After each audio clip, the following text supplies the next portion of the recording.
Hello! We are back and ready to explore symbolism in our portrait book.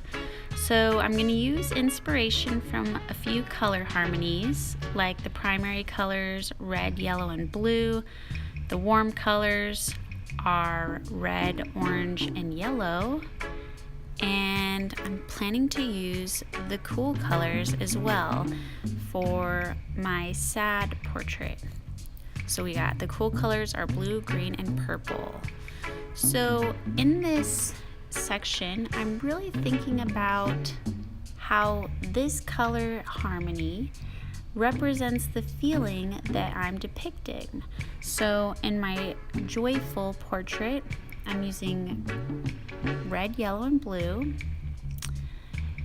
And I'm thinking about the colors that symbolize that feeling of joy most to me. Even adding what gives me joy, like going camping and sleeping under the stars at night. So I'm using my experience and thinking about what gives me joy.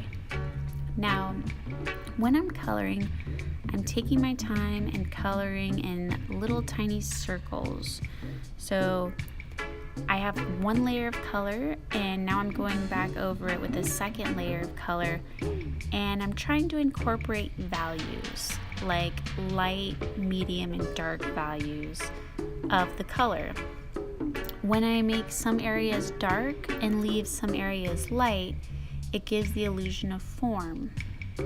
So I'm going to go back over each layer of color and add a little bit of a darker value to those forms that we have on our face. So the outer edges of my face might be a little bit darker because the light isn't hitting it.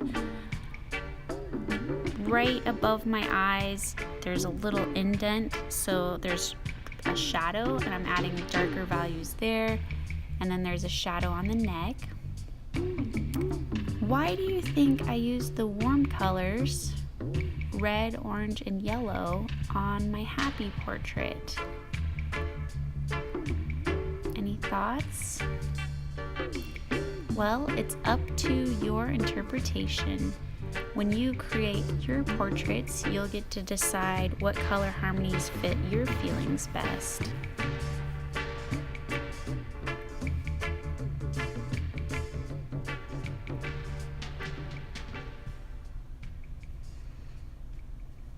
Moving on to my sad portrait, I am using the cool colors, blue, green, and purple. Blue sort of reminds me of that feeling of just being down, feeling like crying. I think of the term feeling blue, and I literally just took the term and decided to use that for my feeling of sadness. I'm adding some value here to my hair, just to again give that illusion of form.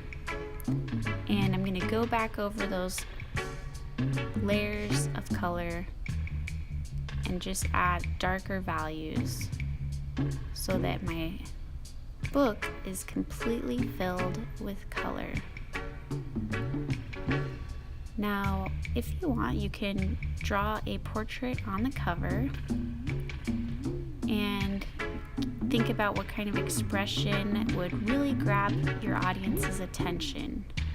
What would be something on your book cover that would invite somebody to pick up your book and look through it?